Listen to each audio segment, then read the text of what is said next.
So ito, square root trick o square root hack for perfect square numbers.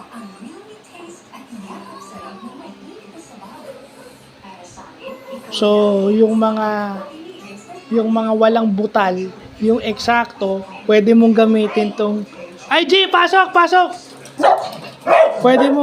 Pwede mong kunin itong number na to o yung technique na to kapag ka perfect. Halimbawa,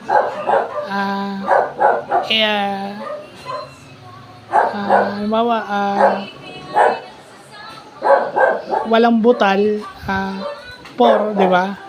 Yung square root of 25, 5 yun. So, 7 plus 2 is equal to 5. So, yun lang yun. Ganun lang siya kadali. So, ano natin yung dapat na inaano natin. Ano natin yung dapat shortcut. So, yun lang po.